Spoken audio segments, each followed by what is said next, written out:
In this how-to video, I'm going to show you how to mix and apply the surface bonding concrete. I'm also going to give you some great tips on how to get around local building codes and administrators when you build your tiny house.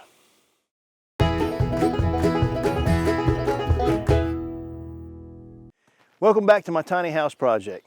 If you've been following my videos, you understand how important the surface bonding cement is when you're building with Aircrete. So I'm going to devote today an entire video making sure that you know everything that you need to know in order to be successful building with Aircrete. We've got a lot to go over, so let's jump right into it.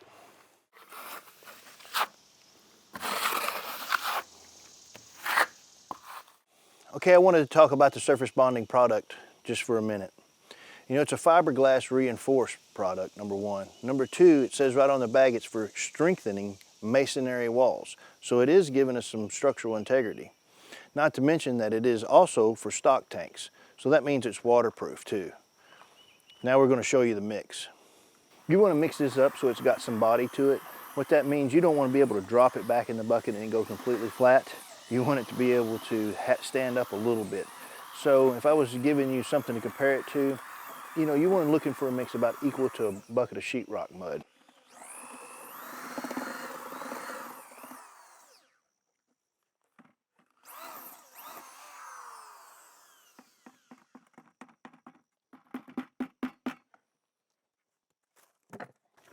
So you can see the body to it now. You see how it doesn't go back exactly flat when you drop to it? See how it stands up down there? Them ridges stay in it, but it's still pretty wet. That's a good smearing consistency right there.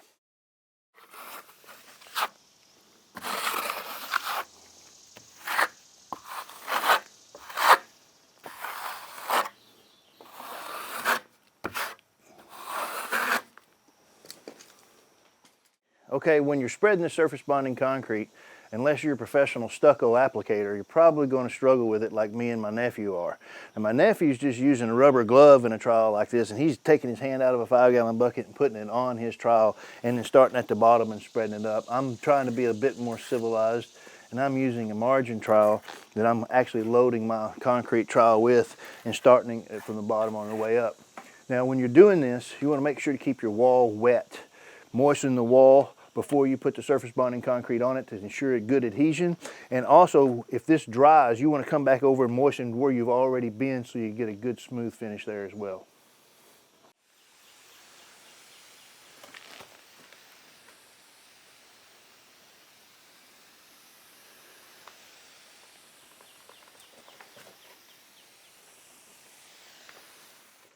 Okay, on these seams, what we did, we wanted to make sure that the surface bonding concrete adhered to our post and it didn't flake off, and we also wanted that surface bonding concrete to give that post that waterproof protection. And so we took this small, I think it's 1/4 inch mesh, and we cut it in strips just slightly wider than the post, and we put those strips on with just a staple gun and stapled those on there. And when we go to surface bonding concrete these seams, what I do is I'll come in here first and I'll give this a 1 coat over this seam to make sure it gets in this very good, and then we'll cover it again as we come across with the wall.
This is at the base of my post. So my posts are in concrete. What I've done is I've dug the gravel away to where the post actually enters the concrete to make sure I can get my surface bonding concrete all the way down on the concrete that my post is setting in the ground.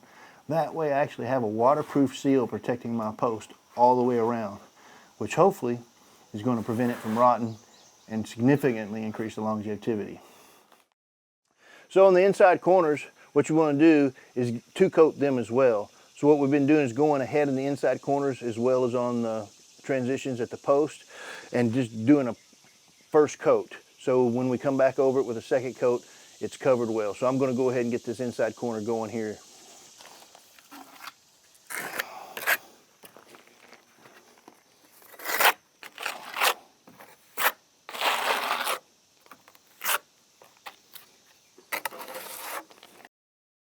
Here's a tip that we've learned throughout the process. Trying to get a smooth finish on this surface bonding cement, there's really a couple options that we found that works well.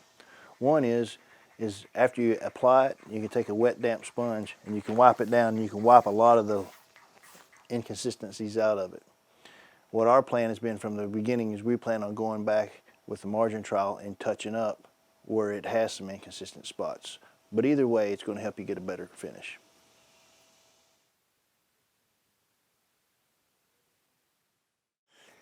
If you saw my first Aircrete installment, you remember that we addressed abrasion resistance and we demonstrated how soft the Aircrete actually is. Now with it, we have added the surface bonding cement. It has greatly increased the abrasion resistance.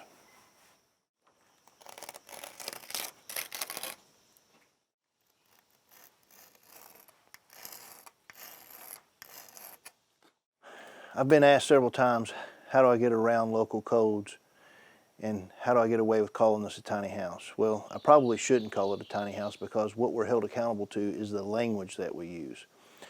The bank wouldn't loan me money to put a tiny house here without having codes implemented.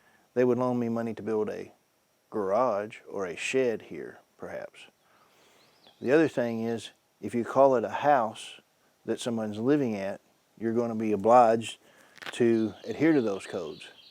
But if it's just a shed where somebody goes and stays occasionally, it's not going to be obligated to those codes. Now, the way most people get around tiny house codes is that they put them on wheels, right, so they don't have any foundation.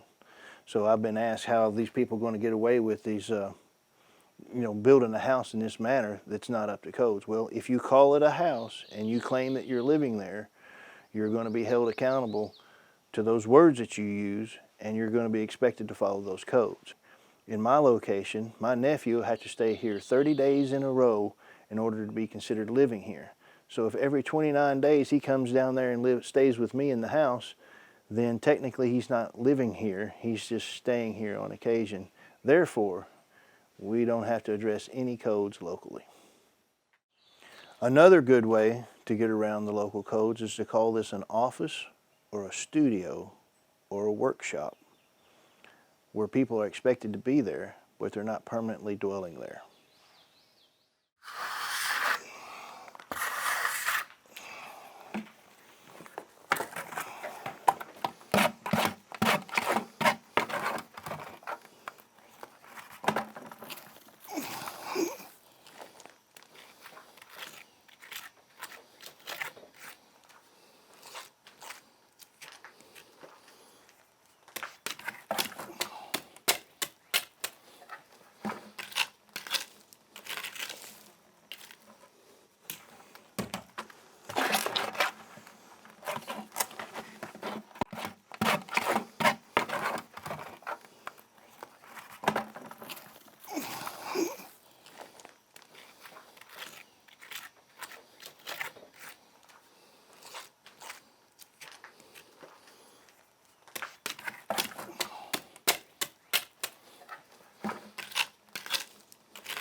Okay, that's it for surface bonding cement. You should have your black belt by now. So in our next episode, we're going to be doing wall framing and windows. So make sure you subscribe and smash that like button and come back and see me next time. a chair, a spritzer, and a foot massage. Okay. You know you're dealing with a star here, right?